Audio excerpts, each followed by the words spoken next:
Mawas,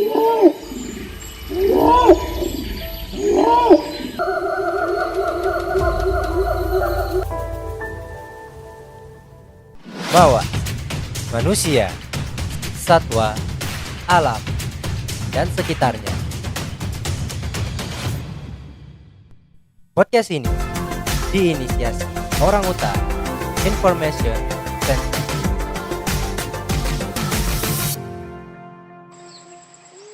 Hai Orangutan Guardians, bersama saya Sela di podcast Mawas, Manusia, Satwa, Alam, dan Sekitarnya. Di podcast Mawas kali ini kita kedatangan tamu spesial nih, yang pastinya keren. Halo Kak Darsima. Halo. Kak Darsima ini Orangutan Guardians adalah Ketua Yayasan Sekolah Alam Leuser yang ada di Desa Bukit Mas. Dan Sekolah Alam ini merupakan sekolah yang dibangun memang betul-betul dikonsep untuk pembelajaran ke alam. Nah, mungkin bisa lebih lanjut kita tanya langsung nih ke Kak Darsimanya. Gimana awal mula Sekolah Alam ini didirikan? Sekolah Alam Leuser ini didirikan pada tahun 2018 itu atas inisiasi sebuah lembaga konservasi yang fokus pada konservasi satwa liar, khususnya orangutan, yaitu Yayasan Orangutan Sumatera Lestari, Orangutan Information Center. Nah, tergeraknya untuk mendirikan sebuah sekolah ini, sekolah formal, karena konsennya Yayasan Orangutan itu untuk memberikan dampak perubahan-perubahan terhadap konservasi. Nah, sebelum-sebelumnya Yayasan Orangutan sudah punya program edukasi, tapi lebih fokus ke school visit ya, mengunjungi sekolah 1-2 hari, memberikan edukasi, awareness terhadap pentingnya melestarikan hutan, pentingnya menjaga keberlangsungan hidup orangutan. Seiring berjalannya waktu, yayasan sendiri ingin membuat sesuatu yang benar-benar fix, yang konsen terhadap pendidikan lingkungan. Itulah latar belakangnya, akhirnya berdirilah sebuah sekolah dengan nama Sekolah Alam Leuser di Desa Bukit Mas, Kecamatan Besitang, Kabupaten Langkat. Nah, Sekolah Alam Leuser ini disebut dengan Alam Leuser karena lokasinya itu benar-benar langsung berbatasan dengan Taman Nasional Gunung Leuser. Oh, jadi sekolah ini tuh diinisiasi sama Orangutan Information Center ya, Kak ya? Iya, begitu. Jadi dulu tuh OIC ternyata sudah ada program untuk sekolah, school visit gitu. Iya, sudah ada program edukasi. Jadi setiap program-program kerja itu selalu ada dimasukkan kegiatan edukasinya agar mengawareness, menyadartahukan. Dan sebenarnya tidak hanya sekolah formal ya, di luar itu juga masyarakat sekitar yang memang langsung perlu diedukasi terhadap keberadaan orangutan, itu Yayasan Orangutan sudah juga berkecimpung di sana. Tapi merasa kurang puas lah dengan capaian-capaiannya, akhirnya harus ada nih sebuah lembaga atau program khusus yang memang untuk pendidikan lingkungan gitu. Begitu. Dan ini kan program jangka panjang ya, nggak setahun 2 tahun. Jadi kita bisa melihat hasilnya nanti mungkin setelah 5 tahun, 6 tahun, dan kita akan melihat anak-anak yang sudah kita luluskan dari sekolah ini. Berarti ada perkembangan ya, yang dulunya hanya school visit, akhirnya OIC bisa mendirikan sekolah langsung gitu ya kan? Ya, syukur alhamdulillah seperti itu. Akhirnya cita-citanya itu semakin terwujud gitu. Mimpinya itu mulai mulai nyata gitu. Ada dukungan beberapa unit lagi yang berkembang yang memang semuanya visinya itu ya untuk lingkungan gitu, untuk keberlangsungan hidup orangutan, yang memang itu juga bagian penting untuk keberlangsungan hidup manusia kita sendiri kan begitu. Iya, pentingnya edukasi gitu ya Iya. Kak, sekolah. Sekolah alam ini kira-kira udah berapa tahun Kak berjalan? Ini kita memasuki tahun kelima ya, jadi kita sudah ada luluskan 2 angkatan. Dan sekarang udah ada 3 kelas lagi ya, berarti kan kalau dari sisi angkatan kita sudah 5 tahun. Karena 2018 itu begitu kita jalan udah langsung masuk 1 angkatan gitu. Jadi ini udah 2022 kita sudah masuk ke 5 angkatan. Oh, sudah dari tahun 2018 berarti. Mulai bergerak awal sekali. Untuk siswa-siswinya ini kan kalau kita ngelihat lokasi untuk ke sini Kak Cima, itu aksesnya lumayan jauh ya dari pusat kota ya. Ya. Nah, kira-kira untuk siswa-siswinya yang ada di sini tuh berasal dari mana aja, Kak? Karena kembali lagi ya ke misinya sekolah ini dibuat untuk apa, kemudian targetnya, goal besarnya itu seperti apa. Jadi karena kita hadirnya di sini itu sebagai pelayanan pada masyarakat yang khususnya desa-desa yang berbatasan langsung dengan hutan. Jadi kita prioritaskan siswa lokal. Karena juga komitmen kita dengan mereka, kita akan memberikan pelayanan pendidikan yang berkualitas tapi terjangkau gitu. Makanya kita kasih peluang buat anak-anak yang ada di kampung dulu, yang ada di kampung. Nah, dengan demikian, kalaupun nanti sudah diminati oleh siswa-siswi atau calon-calon siswa dari luar, akan ada skema baru.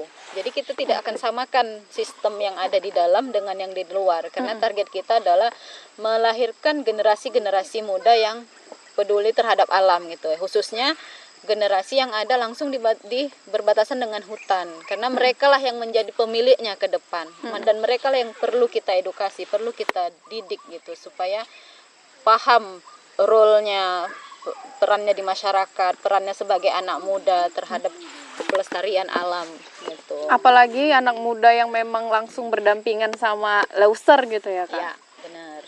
Tadi Kakak ada bicara sistem, maksudnya perbedaan sistem antara orang luar yang tertarik sekolah di sini dengan yang di sini itu maksudnya gimana, Kak? Ya, saat ini kita kemas bahasanya tidak sekolah gratis ya. Gratis dalam artian juga kita punya ikatan antara siswa dengan sekolah gitu. Karena ketika kita bilang gratis itu seolah-olah ada pandangan itu kualitasnya nggak jelas gitu kalau dibilang gratis. Betul. Apalagi tanpa ada biaya apapun. Jadi seolah-olah kita ingin pasti beranggapan kita punya keuntungan dari sekolah itu walaupun tidak ada uang yang mereka serahkan gitu. Tapi balik lagi selalu kita sampaikan ini untuk kalian, kami di sini hadir untuk melayani gitu. Jadi kalaupun nanti ini sudah eksis dan banyak peminatnya, kita akan tetap kasih ruang untuk orang lokal dengan catatan aturan-aturan main tetap berjalan, salah satunya adalah dengan setoran bibit. Jadi mereka buat pembibitan di rumahnya. Bagian dari pembelajaran juga kita buat pembelajaran proyek. Nah, nanti seminggu sekali mereka bawa bibit pohon ke sekolah. Nah, ini salah satu sebenarnya cara kita untuk mendidik mereka. Kita bukan hanya butuh bibitnya, tapi kita lebih dari itu nilai yang ingin kita tanamkan supaya mereka langsung ikut melakukan pembibitan, melakukan penanaman, monitoring, perawatan. Dengan cara itu kita berpikir pelan-pelan mereka akan mulai mencintai gitu. Karena sudah terbiasa melakukan, akhirnya mendarah daging dan bisa meregenerasi gitu. Jadi terbiasa ya di kehidupan Iya, sehari-hari. itu yang kita harapkan. Nah, kalau nanti bicaranya udah ada peminat dari luar nih, katakanlah dari Kota Medan, tertarik dengan konsep pendidikan lingkungannya, maka kita akan buat skemanya berbeda lagi. Mereka kan sudah dalam artian finansial sudah cukup ya, karena mau sekolah di luar. Ya pasti kita akan adakan subsidi silang. Mereka akan berbayar untuk mensubsidi teman-temannya yang ada di kampung gitu. Fasilitas-fasilitas yang lain kan perlu dilengkapi gitu. Itu yang sistem yang kita maksudkan. Jadi sejauh ini kita belum ada membuka ya, dari sekolah alam itu belum ada membuka khusus untuk orang luar gitu, Kak? Untuk sampai sejauh ini kita masih belum, karena fasilitas mereka untuk tinggal di sini juga belum kita punya gitu. Tapi perlahan beberapa unit juga sudah kita readykan lagi, yang memang khususnya saat ini sih masih tamu-tamu ya, tamu-tamu asing atau tamu-tamu lokal yang berkunjung 1-2 malam itu sudah siap gitu. Tapi kalau untuk anak siswa yang dari luar, terus semacam asrama ya, tinggal boarding school tinggal di sini, untuk saat ini kita belum sanggup, kita belum menyanggupinya. Tapi itu sudah ada dalam grand design, kita udah siapkan. Mungkin mudah-mudahan tahun 2 tahun ke depan itu bisa kita realisasikan. Amin ya, semoga bisa terrealisasi. Karena itu bagus sekali ya, Kak. Karena konsep sekolah alam ini kalau di Medan laku keras nih sama orang-orang yang kota itu pasti di kota.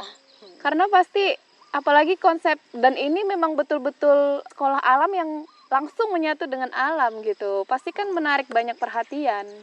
Seharusnya untuk perhatian orang tua yang memang aware terhadap sekolah-sekolah alam gitu. Karena yang saya tahu nih, Kak, kalau sekolah alam di Kota Medan itu ya emang pembelajarannya aja yang mengenai alam. Tapi kalau untuk lokasi sekolahnya udah pasti di tengah kota. didesain sedemikian rupa supaya terlihat konsep alamnya. Iya, gitu. padahal posisinya di tengah kota. Nah, ini sebenarnya kesempatan bagus nih untuk Orangutan Guardians yang pengen nyekolahin anaknya di sekolah Ya, alam. boleh. Begitu. Tadi ada cerita dari Kak Cima tentang tamu-tamu asing. Banyak ya Kak tamu-tamu yang datang ke sini? Ya alhamdulillah karena mereka melihat sesuatu yang beda banget gitu kan. Memang sekolahnya di tengah hutan, kemudian konsennya juga bagaimana anak-anak itu dididik untuk menjadi orang-orang yang peduli terhadap alam. Akhirnya mereka tertarik untuk belajar langsung, ikut terlibat gitu. Kadang ikut bareng nanam pohon, ikut kelas gitu, hanya sekedar sharing session gitu kan, saling interaksi lah antara siswa dan mereka gitu. Ya itu sejak awal sebenarnya 2018 itu sudah mulai berdatangan gitu. Tapi ketika pandemi kemarin kita benar-benar stop untuk 2 tahun, kita tidak ada kegiatan apapun di dalam kelas bersama dengan orang-orang asing gitu. Nah itu bagian dari keunggulan kita sebenarnya yang sudah kita rasakan sampai hari ini, bahwasanya kita sudah go internasional ya. Kita sudah dilirik dari dunia gitu, dilirik dunia dan terhadap konsep pendidikan kita. Hanya saja masih terlalu awam untuk tingkat per kabupaten lah, perkampungan lah. Malah gitu. kita Tapi kalau yang di kota sebenarnya kota-kota besar Pulau Jawa itu sudah sangat-sangat familiar dengan sekolah-sekolah alam, konsep-konsep sekolah alam gitu. Yang saya tahu ada di Bali ya Kak, kalau untuk sekolah alam juga. Ya, di Bali itu Green School dan itu mayoritas banyak orang-orang Orang luar ya? Orang luar, kemudian yang blasteran gitulah kayaknya, ibunya mungkin. Memang udah orang tuanya ya, yang sudah campur itu. Jadi bukan orang lokal asli lagi yang masuk di situ kebanyakan. Mungkin ada 1, 2, 3 yang memang asli orang Bali. Nah, itu yang kita adopsi sebenarnya dari sana itu konsep pendidikan lingkungannya. Tapi di sini kita lebih ke benar-benar ramah lingkungan dalam artian bukan hanya ramah kepada alamnya, tapi ramah sosial juga. Jadi ke masyarakatnya ya. Jadi yang kita kasih ruang besar-besaran itu orang lokal nih, yang tidak mampu, yang udah anak yatim piatu misalkan, yang udah memang perekonomiannya sangat lemah gitu. Dan ada kemarin udah sempat putus sekolah, akhirnya kita buka kelas, kita buka sekolah ini, kita rekrut lagi, yuk masuk aja sekolah, nggak perlu mikirin apa-apa. Kalau memang nggak ada pun uangnya untuk sekolah, nggak apa, tinggal di sekolah aja gitu.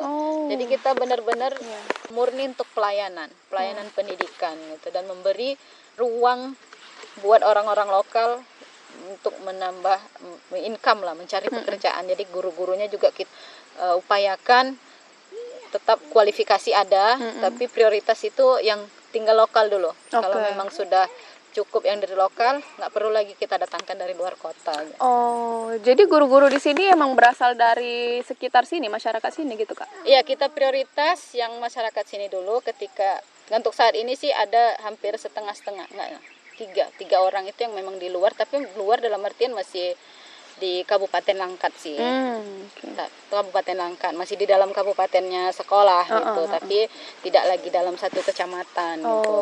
Karena kita perlu juga untuk tenaga pendidikan, kita nggak bisa sembarangan ya mentang-mentang lokal lalu kita kan mau jaga tadi kualitasnya kan harus bagus. Kualitas nomor 1 ya. Berarti orang-orang yang di dalamnya juga harus ada filtrasi, harus ada penyaringan sesuai dengan kualifikasi yang kita buat. Gitu. Ya, jadi kita memberi ruang yang luas untuk masyarakat sini, siswa-siswa sini gitu Kak. Nggak ada kesulitan Kak atau hambatan-hambatan, karena kan kalau kita bicara orang lokal nih, apalagi yang benar-benar dia belum terpapar dengan isu-isu konservasi, walaupun mereka tinggalnya di sekitar kawasan konservasi gitu. Ada nggak kesulitan yang mungkin guru-guru atau kakak sendiri hadapi untuk mendidik anak-anak sekolah di sini? Kalau hambatan, kesulitan pasti ada ya, nonsen itu. Kalau sebuah program atau rencana baik itu berjalan mulus, itu nggak akan terjadi gitu. Banyak hambatan kita yang lalui, tapi intinya kita mencoba untuk menyelesaikan semua permasalahan-permasalahan termasuk internal, eksternal juga dengan masyarakat. Faktor penghambat sebenarnya yang paling sangat-sangat berdampak itu ini malahan faktor alam yang menjadi isu. Faktor alam. Ya, karena sekolah kita di sekolah alam ya. Iya, sekolah kita di alam, kita mau berdampingan selaras dengan alam, tapi masyarakat sekitar merasa itu sesuatu yang tabu gitu, aneh gitu, kok sekolahnya di hutan, lalu banyak tantangan juga di sana. Kenapa sih harus anak-anak kami masukkan di situ? Gitu. Jadi mereka ketika kita menyampaikan dengan program-programnya, kemudian unggulan-keunggulannya, mereka sangat antusias gitu. Tapi pertanyaannya, kok sekolahnya di hutan sih? Katanya. Malah ada pertanyaan-pertanyaan kayak gitu ya. Kami kalau masalah programnya itu nggak ragu lagi lah katanya. Saya masalah gurunya, cara mengajarnya semua kami udah nggak ragukan lagi. Tapi kok di sana sekolahnya kan susah anaknya ke sana gitu, apalagi harus nyebrang sungai, banjir, akses jalannya juga yang luar biasa. Gitu Mereka kan. nggak tahu bahwa itu dia justru di situ dia perbedaannya gitu ya, keistimewaannya. Iya, sesekali kita undang komite, kita undang wali muridnya juga, dan kita sampaikan itu. Bahwasanya proses pembelajaran itu tidak hanya dengan buku, tidak hanya di dalam ruang kelas, tidak hanya di luar kelas. Saat mereka menghadapi rintangan, saat mereka punya hambatan di tengah jalan dan mereka bisa menyelesaikannya, itu bagian dari pembelajaran. Kita sampaikan itu.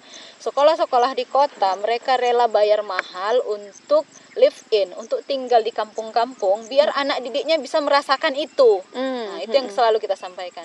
Nah, kita di sini bisa mendapatkan fasilitas itu gratis gitu, tanpa harus mengeluarkan uang apapun gitu. Apapun nggak perlu kita siapkan gitu. Makanya orang tuanya anaknya yang sudah masuk ke sini mulai teredukasi secara perlahan gitu. Walaupun di awal itu orang tuanya nggak sepakat gitu, nggak setuju anak sekolah sini. Ngapain sekolah situ nak? Tapi anaknya bilang sana aja mak gitu, sana aja mak.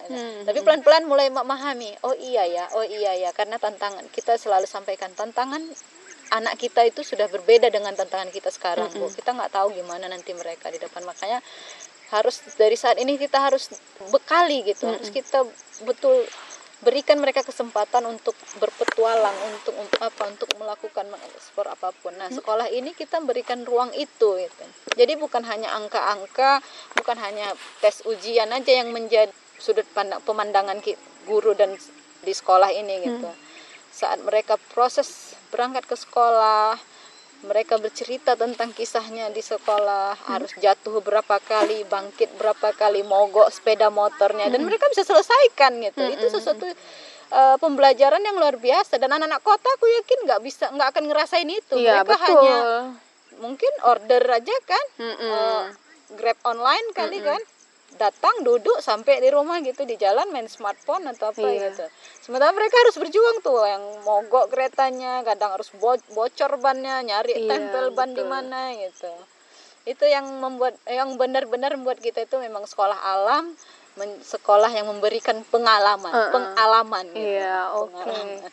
Sekolah alam, sekolah yang memberikan pengalaman ya. Pasti banyak sekali kan Kak pengalaman-pengalaman. Kalau kita ngelihat akses untuk ke sekolah ini gitu kan, apalagi terkendala dengan cuaca gitu, nggak ada kekhawatiran gitu Kak dari orang-orang tua yang mengantarkan anaknya ke sini, atau mereka datang-datang sendiri ke sini? Siswa kita itu memang saya salut juga sih. Mereka tuh mandiri ya, nggak ada diantar orang tua, nggak ada sama tuh. sekali. Nggak Karena ada kalau diantar tuh. anak SMP kan biasanya pasti orang tuanya cik datang gitu kan, nganterin anaknya. Nah di sini mah gimana? nggak ada yang antar-antar orang tua. Mereka datang sendiri, pulang sendiri. Oh, Walaupun iya. terkadang ada isu-isu yang beredar, maksudnya lagi ada konflik atau apa, mereka tetap aja mandiri gitu. Bahkan waktu namanya kita juga berbatasan ya dengan Taman Nasional. Jadi satwa-satwa liar itu juga sesekali memunculkan wajahnya gitu. Memunculkan? Apakah dia muncul di sini Kak Cima? Iya, dia memunculkan jati dirinya. Aku ada loh gitu. Oh my God. Aku Apa ada tuh loh contohnya, di sini, Kak? Gitu ya, seperti HS gitu ya, harimau HS. Sumatera. Oke, kemudian- HS. Inisial HS ya. Ya itu kadang itu ada memunculkan dirinya gitu. Anak-anak Wow. ketika mendapat kabar itu, yang merasakan kekhawatiran itu orang tuanya. Itu hal yang wajar memang. Kita Wajar sebagai orang ya, tua betul. mengkhawatirkan keberadaan itu dan ke anak kita, gitu, keamanan anak kita gitu kan. Tapi saat kita keluarkan surat edaran bahwasanya besok harus berangkatnya lebih telat lagi, artinya supaya meminimalisir, jadi nggak terlalu pagi-pagi berangkat ke sekolah, lalu harus bergrup bareng-bareng gitu. Mereka tidak nyaman dengan berangkatnya itu di jam 8.30 gitu. Karena? Jam 7 juga udah selesai karena memang udah terbiasa dengan kebiasaan mereka beraktivitas pagi sekali, jam 7 udah standby untuk berangkat ke sekolah gitu. Artinya isu itu tidak mempengaruhi mereka sama sekali gitu. Malah mereka tetap aja ingin ke sekolah lebih awal. lebih awal gitu. Padahal kita sekolah sudah wanti-wanti, jangan terlalu pagi, harus jam segini baru tiba di sekolah gitu. Tapi ngomong-ngomong, kenapa Kak? Kenapa nggak boleh harus pagi? Apa Ya. hubungannya dengan Karena lokasi Isu kita berdampingan, ya barangkali si HS ini ada perpindahan di malam hari, mungkin dia masuk ke dekat areal sekolah untuk cari pakan dia lah, ya kan, namanya babi segala macam itu yang mau jadi maksudnya. Kemungkinan begitu pagi hari mau kembali ke hutan gitu. Nah, kalau misalkan terlalu di pagi sekali anak-anak lewat bisa sama-sama kaget kan, kita nggak tahu apa yang terjadi gitu. Makanya berarti dia ada jam-jamnya gitu ya Kak? ya itu saya kurang begitu memahami, tapi menurut teman-teman seperti itu. Dia punya waktu untuk beraktivitas. Jadi kita saling, karena hidup berdampingan juga, kita tidak ganggu dia dan dia tidak ganggu kita. Akhirnya kita harus menemukan jalan keluarnya, jangan sampai dia terusik dan kita jadi korbannya gitu. Itulah salah satu mitigasi dari kita supaya ya kalau berangkat itu bareng-bareng, kemudian hindari waktu-waktu yang sudah gelap gitu. Makanya jangan terlalu dini, jangan terlalu pagi hari berangkatnya. Untuk meminimalisir supaya dia juga nggak terganggu, kita juga ke sekolah aman gitu ya Kak. Nah, ngomong-ngomong nih Kak Cima, sekolah alam ini kan yang kita tahu tuh non formal gitu. Nah, gimana dengan sekolah alam yang ada di Langkat ini? Oh, kita formal. Kita jelas Formal? registrasi kita jelas di Dinas Pendidikan. Dan kita sudah mengikuti semua proses yang ada di Kementerian Dinas Pendidikan. Kita mengikuti ujian asesmen, kita bisa mendapatkan ijazah yang mereka bisa ngelanjut. Nah, bahkan anak alumni kita pertama itu diterima di tingkat kecamatan, itu sekolah favorit ya, SMA-nya ya. Itu diterima 2 orang di sana lulus masuk. Negeri itu ya Kak? Negeri ya, Wow. sekolah favorit di kecamatan lah gitu. Dan mereka menjadi siswa-siswi yang berprestasi malah. Wah, siswa-siswi berprestasi Dan ternyata. jadi keuntungannya yang angkatan berikutnya itu dikasih gerbang sebesar-besarnya. Ketika lulusan SMP Alam Loser, masukkan aja tanpa ada tes apapun gitu. Berarti Akhirnya, itu betul-betul nilai plus ya untuk akhirnya kita yang ya. angkatan yang kedua ini itu masuk sekitar 7 orang kalau nggak salah yang masuk di sana, yang diterima di SMA tersebut gitu. Jadi itu membuktikan kalau kita itu memang formal, kita itu jelas registrasinya, terdaftar izinnya, dan anak-anak kita bisa juga sekolah dimanapun yang mereka mau gitu. Karena saya pernah mendengar isu nih Kak Cima, bahwa ada kekhawatiran dari orang tua siswa bahwa kenapa kok di sekolah ini nanti kalau udah selesai sekolah gimana, bisa nggak lanjut ke tingkat berikutnya gitu, karena sekolahnya sekolah alam beda dengan sekolah yang lain. Nah itu gimana Kak dari pihak sekolah menanggapi itu? Biasalah diterpa isu gitu. Barangkali yang memberikan pertanyaan itu anaknya tidak ada makan sekolah di sini gitu. Hanya ingin memberikan was-was buat orang-orang tua lain. Anak dia sekolah tempat lain gitu, terus dia yang mengusulkan pertanyaan itu gitu. Dan selalu kita sampaikan, ketika ada pertanyaan, ketika ada ingin yang dikonfirmasi, jangan tanya orang, tanya pihak sekolah. Itu yang selalu kita tekankan. Atau kalau tidak tahu siapa guru, siapa kepala sekolahnya, tanya komite sekolahnya, pasti tahu siapa komite gitu. Jadi semua pun keresahan Bapak Ibu, silahkan dikonfirmasi, silahkan ditanyakan. Kami tidak marah, kami tidak sama sekali tidak menutup diri gitu. Kalaupun perlu kita diskusi gitu, kita buka. Nah, akhirnya itu pelan-pelan orang tuanya itu mulai meminimalisir ketika ada pertanyaan-pertanyaan aneh gitu. Karena memang itu yang kita temuin saat kita konfirmasi ke wali murid, siapa yang kasih tahu, Bu? Itu si Polan, ada anaknya sekolah sini, nggak ada katanya. Lalu apa urusannya gitu ketika dia Oke. nanya, kan anaknya nggak sekolah di sini, tapi dia sampaikan ke orang tua yang anaknya sekolah di sini gitu. Jangan-jangan dia haters, Kak. Ya haters nyata ya, Iya. nggak online ya, nggak netizen yang ngasih. Apalagi kalau di pedesaan biasa lah ya, mak-mak nongkrong gitu kan, ngobrol sana sini. Untuk bahan, Iya. nggak ada lagi yang mau diceritakan, ya Iya. udahlah cerita yang lain aja lah gitu. Karena ada sekolah alam baru di sini dibangun di Besitang ya kan. Jadilah bahan pembicaraan. Berarti itu termasuk salah satu tantangan lah dari pihak sekolah ya. Iya, bagian dari tantangan Iya. supaya kita semakin sering diberi isu-isu seperti itu, kita semakin matang dalam memahami, tidak langsung terpancing, tidak bergejolak gitu. Kita coba respon pelan-pelan, kita benahi pelan-pelan gitu. Berarti selain kita betul-betul mendidik anak-anak siswa-siswi SAL ini, orang tuanya juga kita dampingi gitu, Kak. Gimana tuh, Kak? Memberi paham ke orang tuanya. Kalau dalam hal pendampingan sih sebenarnya nggak intensif ya, nggak ada sebulan sekali ada pertemuan itu nggak.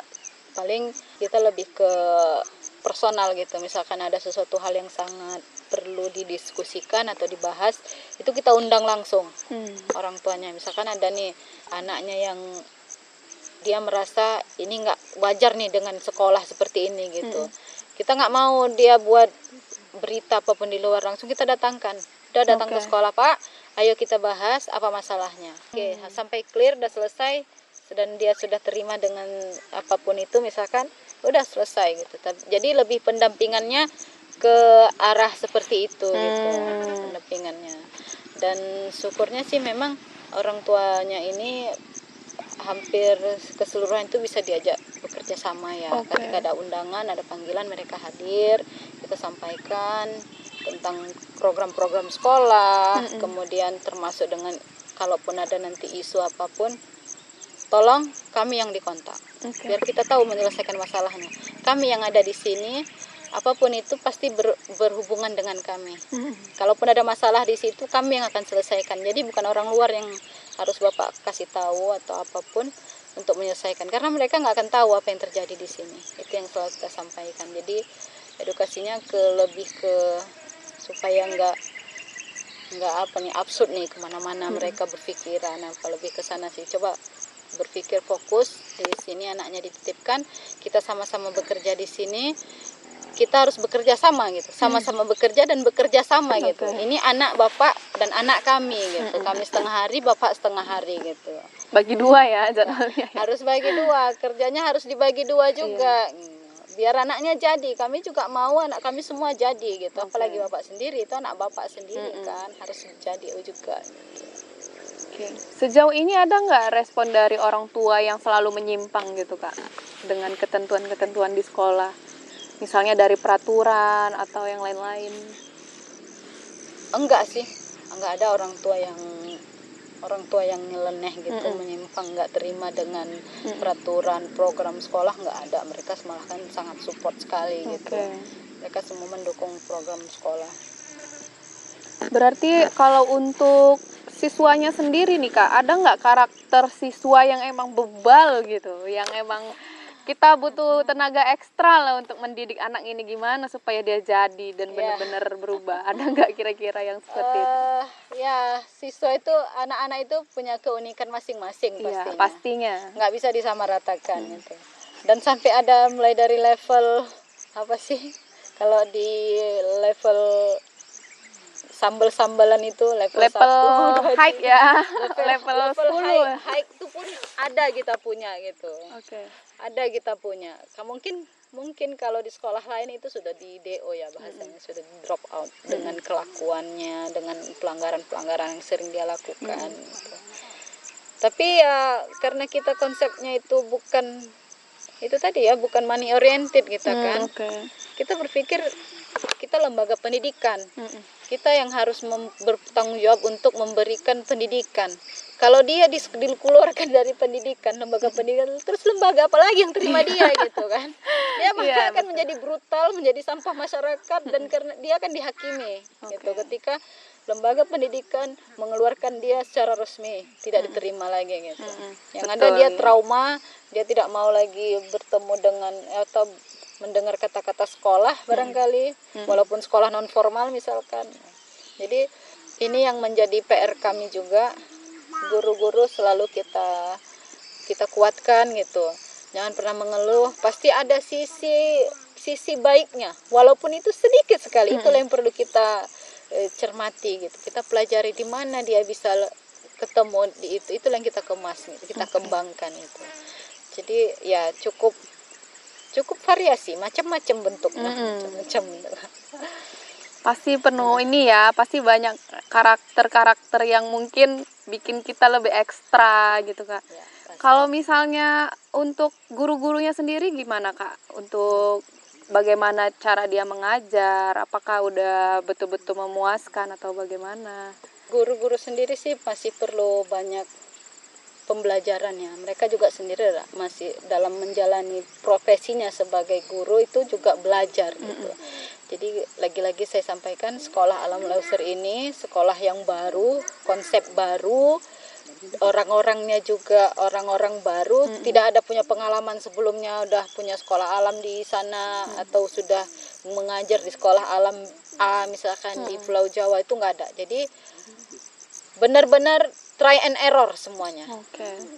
Learning by doing, belajar lakukan ini, kita evaluasi kayaknya kurang tepat nih, kita coba lagi plan ini, kita coba yang ini, kita coba yang ini. Jadi kita benar-benar dari nol.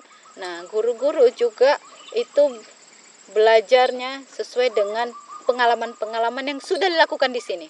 Jadi bukan dilakukan di luar, karena nggak ada yang di luar dilakukan di sini. Pasti berbeda gitu. Nanti di 1 semester pertama kita kemas seperti ini konsepnya, kayaknya hasilnya kurang memuaskan. Oke, di semester depan kita coba cara lain. Ayo kita temukan cara lain.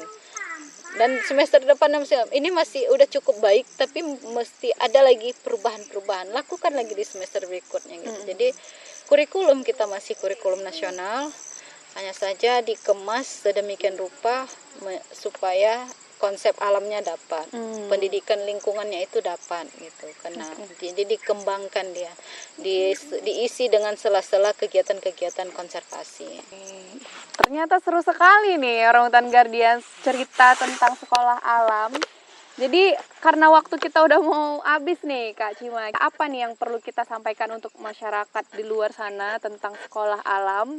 Kira-kira apa yang mau disampaikan? Buat Orangutan Guardians, ini sekolah Alam Leuser, sebuah lembaga pendidikan formal yang memiliki cita-cita mulia untuk melahirkan generasi-generasi muda yang peduli terhadap konservasi. Nah, kalian mungkin sudah tidak lagi masanya di jenjang SMP gitu, tapi tetap mensupport program-program yang terkait dengan pendidikan lingkungan dan pendidikan umum juga perlu kita dukung untuk merubah generasi yang akan datang gitu. Jadi kita berharap semakin banyak bergandengan tangan, tidak cuma sekolah Alam Leuser, mungkin akan muncul nanti Orangutan Guardian yang membentuk klub, membuat sekolah baru nih. Ini konsepnya kita ambil aja nih sekolah Alam Leuser gitu. Mungkin ada di kampung masing-masing gitu yang masih dekat-dekat dengan Taman Nasional, itu ada di Gayo mungkin atau di Aceh, kan masih banyak tuh sekolah-sekolah yang perlu dampingan, baik itu formal maupun non formal. Silahkan kita harus bareng-bareng untuk melakukan perubahan. Nggak bisa cuma sekolah Alam Leuser, nggak bisa cuma pemerintah, nggak bisa cuma kelompok orang saja gitu. Harus semua bergerak gitu untuk melakukan perubahan. Itu saja. Oke, terima kasih Kak Darsima Ya, sudah terima kasih mampir kembali. di podcast Mawas ya. Ya, akhirnya berakhir juga podcast kita kali ini. Pembahasannya seru sekali. Kita akan bertemu lagi di podcast kita berikutnya. Sampai jumpa lagi. Orangutan Lives Better. Lestari.